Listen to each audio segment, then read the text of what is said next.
सिर्फ एक ड्राइवर थे कि वो एक ड्राइवर की बेटी थी। अब किसी तरह मैं ही सीन क्रिएट करने वाला बन गया था। रिया चलकर मेरे पास आई, वो मेरे बगल में बैठ गई। ठीक है, मेडिसिन को भूल जाओ, मैं खुद ले आऊंगी। उसे लगा कि ये सिंपल जेलसी है।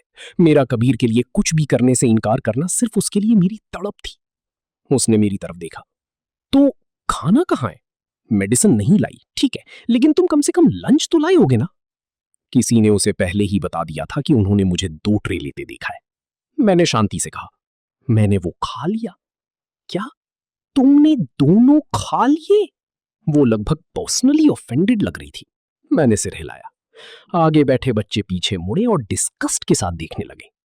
तुम क्या हो, कोई जानवर? तुमने 2 पूरी ट्रेस खत्म कर दी। वो रिया के जूते चाटने और मुझे नीचा दिखाने की आदी थे, और पहले मैं ये सब बर्दाश्त कर लेता था। वो रिया का क्रू थे और मैं उनकी गुड बुक्स में रहना चाहता था, इस उम्मीद में कि वो मेरे लिए कोई अच्छी बात कहेंगे। अब मुझे रियलाइज हुआ कि मैं बहुत ज्यादा ही टॉलरेंट हो गया था। जब भी रिया उन्हें कोई ट्रीट देती थी तो उसके पैसे मेरी ही जेब से जाते थे। मैंने शांति से कहा, मैंने अपने खुद के पैसे खर्च किए हैं। 2 ट्रे 20 ट्रे, इससे किसी को कोई मतलब नहीं होना चाहिए सिवाय मेरे। आगे बैठे बच्चे चुप हो गए। उनके एक्सप्रेशंस डार्क हो गए थे। उनमें से एक ने धीरे से कहा, उसके खुद के पैसे? क्या रिया की फैमिली उसके पास मौजूद हर चीज के पैसे नहीं देती? लेकिन रिया पहले ही गुस्से से उबल रही थी, खासतौर पर इस बात को लेकर कि मैं उसके लिए लंच नहीं लाया था। उसने कुछ नहीं खाया था। गुस्सा फूट पड़ा। आर्यन, ये सब तुमने खुद ही शुरू किया है, उसने कहा। देखते हैं तुम इसे कब तक जारी रख पाते हो। वो खड़ी हुई और अपना सामान उठाया। फिर बीआई से कहा, मेरे साथ सीट बदल लो, तुम इसके बगल में बैठो। हर बार जब वो अनहैप्पी होती थी तो ये उसकी पनिशमेंट होती थी, मेरे बगल में बैठने से इनकार करना। आखिरकार मैंने उस सीट के लिए भीख मांगी थी। वो मेरी ट्यूटर होने वाली थी, मेरे बगल में बैठती ताकि वो मुझे पढ़ने में हेल्प कर सकी। लेकिन पीछे कर देखूं तो उसने मुझे कभी एक बार भी ट्यूटर नहीं किया था। उसने बस हमेशा मुझे ऑर्डर्स दिए थे। उसे लगा कि इस मूव से मैं घबरा जाऊंगा। मैं नहीं घबराया। मैंने उसे पूरी तरह से इग्नोर कर दिया। रिया ने कुछ नहीं खाया था। कबीर अभी भी अपनी पीठ दर्द से परेशान था। वो पास ही बैठी थी, डार्क एक्सप्रेशन के साथ खिड़की के पास से मुझे घूर रही थी। इस बार रिया सच में फ्यूरियस थी। वो पहले ही प्लान कर रही थी कि जब मैं रेंगते हुए वापस उससे माफी मांगने आऊंगा तो वो क्या करेगी। स्कूल के बाद मैबा गेट पर वेट कर रही थी। मैं बिना दोबारा सोचे सीधा उसकी तरफ चला गया। अब तक पूरे स्कूल को पता चल चुका था कि मैंने रिया से पंगा लिया है। हर कोई मुझे मुंह के बल गिरते हुए देखने का वेट कर रहा था। जब मैं बिना किसी हेजिटेशन के अंदर गया तो विस्पर शुरू हो गई। क्या उसने उसके लिए लंच खरीदने से इनकार नहीं किया था और अब वो उसकी कार में फ्री लोडिंग कर रहा है? एक सर्वेंट का बेटा जो यंग मास्टर की तरह एक्ट कर रहा है। रिया अभी तक आई भी नहीं है और वो बस खुद ही अंदर चला गया। रिया कुछ ज्यादा ही पेशेंट है। अगर मैं उसकी जगह होता तो उस अनग्रेटफुल छोटे से नोबडी को बहुत पहले ही निकाल देता। मैंने एक एक शब्द सुना। मुझे कोई परवाह नहीं थी। मैं अपनी सीट पर बैठा और ड्राइवर से कहा, लेट्स गो। ड्राइवर ने मेरी तरफ देखा, लेकिन मिस रिया अभी तक यहां नहीं आई है, थोड़ा वेट करते हैं। कभी कभी रिया को स्टूडेंट काउंसिल की वजह से देर हो जाती थी। मैं हमेशा वेट करता था। उसने आज भी वही एक्सपेक्ट किया था, लेकिन उसकी बजाय मैं उसे चलने के लिए कह रहा था। ड्राइवर मेरे ऑर्डर्स फॉलो नहीं कर रहा था और असल में रिया की साइड ले रहा था। मुझे लगभग हंसी आ गई। चाचा सुरेश मेरे पिता का एक ही बच्चा है। मैं हमारे यहाँ यंग मिस कब से आ गई? क्या तुम दोनों का झगड़ा हुआ है? चाचा सुरेश ने कंसर्न के साथ कहा। परेशान मत होइए, मैं उससे बात कर लूंगा। रहने दीजिए, बस ड्राइव करिए। मैं उसके साथ राइड नहीं करना चाहता और मैं उसे और नहीं देखना चाहता। चाचा सुरेश हेजिटेट हुए, अपनी जगह से नहीं हिले। वो किसी और से बेहतर जानते थे कि मैं उनकी बेटी के सामने कैसे झुक जाता था। हर बार जब वो कुछ कहती थी तो मैं कभी पलटकर जवाब देने की हिम्मत नहीं करता था। उन्हें लगा कि अगर वो मुझे इग्नोर भी कर दें तो ज्यादा से ज्यादा मैं कभी पलटकर जवाब देने की हिम्मत नहीं करता था। उन्हें लगा कि अगर वो मुझे इग्नोर भी कर दें तो ज्यादा से ज्यादा मैं यही करूंगा कि एलिस मुझे थोड़ा बहुत डांट लेगी।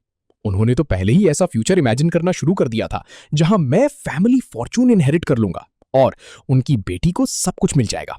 उन्होंने बहुत पहले ही खुद को सिर्फ एक ड्राइवर के तौर पर देखना बंद कर दिया था। वो तो पहले से ही फादर इन लॉ का रोल प्ले कर रहे थे। आप ड्राइव करने वाले हैं या नहीं? मैंने फ्राउन किया। मेरे पिता असल में उन्हें कुछ वक्त से निकालना चाहते थे। बात फैल गई थी कि चाचा सुरेश साइड में गैम्बलिंग कर रहे थे। मेरे पिता किसी ऐसे इंसान को आसपास रखना कंफर्टेबल फील नहीं करते थे, लेकिन तब मैं अपना दिमाग खो चुका था। मैंने हर बार उन्हें डिफेंड किया था, उन्हें काम पर रखा, क्योंकि जब तक वो रहेंगे रिया भी रहेगी। मैंने उनकी खूब तारीफें की थी, सबको बताया था कि वो मेरे साथ बहुत अच्छे हैं। यही इकलौता रीजन था जिसकी वजह से उनके पास अभी भी ये जॉब थी, और अब वो अपने खुद के एम्प्लॉयर की बात भी नहीं सुन रहे थे। वो आ गए। जैसे ही चाचा सुरेश ने गेट पर रिया को देखा, वो कार से बाहर कूद पड़े। रिया कबीर के साथ चलकर आई, अपने हाथ से उसे सहारा देते हुए। चाचा सुरेश ने दरवाजा खोला। रिया कबीर को अंदर बिठाने के लिए आगे बढ़ी। रिया के लिए मेरी फीलिंग्स की वजह से बस उसे अपने करीब रखने के लिए मैंने कबीर को हर रोज साथ आने दिया था। ड्राइवर पहले कबीर को ड्रॉप करता था और फिर हमें घर ले जाता था, और सुबह मैं जल्दी उठता था सिर्फ कबीर को पहले पिक करने के लिए, इससे पहले कि कबीर अंदर आ पाता। और मैं बोल पड़ा, क्या किसी ने ये नहीं कहा था कि वो आज मेरे साथ राइड नहीं कर रही है, और फिर भी वो यहां मेरी कार के पास है? देख रही भीड़ को यकीन नहीं हो रहा था। आर्यन की प्रॉब्लम क्या है? वो रिया की कार है, राइट? वो उसे अंदर नहीं आने दे रहा है। वो सब एक साथ बात करने लगे। रिया ने मुझे घूरा, उसका एक्सप्रेशन स्टिफ था। उसे कोई आइडिया नहीं था कि आज मुझे क्या हो गया था। मैं उससे बचने का कोई रास्ता नहीं दे रहा था। क्या तुम्हें ये सब करना जरूरी है? मैंने लंच के लिए तुम्हें माफ करने का फैसला किया है। आर्यन, अगर तुम ऐसे ही करते रहे तो मुझे तुम्हारी माफी की जरूरत नहीं है। अपने आप घर जाओ, मेरे साथ राइड मत करो। रिया का चेहरा पीला पड़ गया और फिर लाल हो गया। वो जानती थी कि सबकी नजरों में वो अमीर लड़की थी। अगर वो इस कार में नहीं चढ़ी तो उसकी पूरी इमेज चकनाचूर हो जाएगी। इसलिए उसने हाथ अंदर डाला और मुझे कार से बाहर खींच लिया, फिर कबीर को अंदर जाने में हेल्प की। रिया, डोंट पुश इट। मैं मानूंगा कि उसने सच में मुझे परेशान कर दिया था। मैं पहले की बहुत सी बातें भूल चुका था, लेकिन अब उसका चेहरा देखकर मैं सच में नहीं समझ पा रहा था कि मैंने कभी उसे कैसे बर्दाश्त किया था या उसे प्यार करने लायक समझा था। रिया ने मुझे पूरी तरह से इग्नोर कर दिया। उसे रीजनिंग में कोई इंटरेस्ट नहीं था। वो अपने पिता की तरफ मुड़ी। ड्राइव। चाचा सुरेश ने गाड़ी आगे बढ़ा दी और मैं फुटपाथ पर खड़ा रह गया। देख रही भीड़ खुद को कंट्रोल नहीं कर पाई। वो जोर से हंस पड़े। इसके साथ ऐसा ही होना चाहिए था।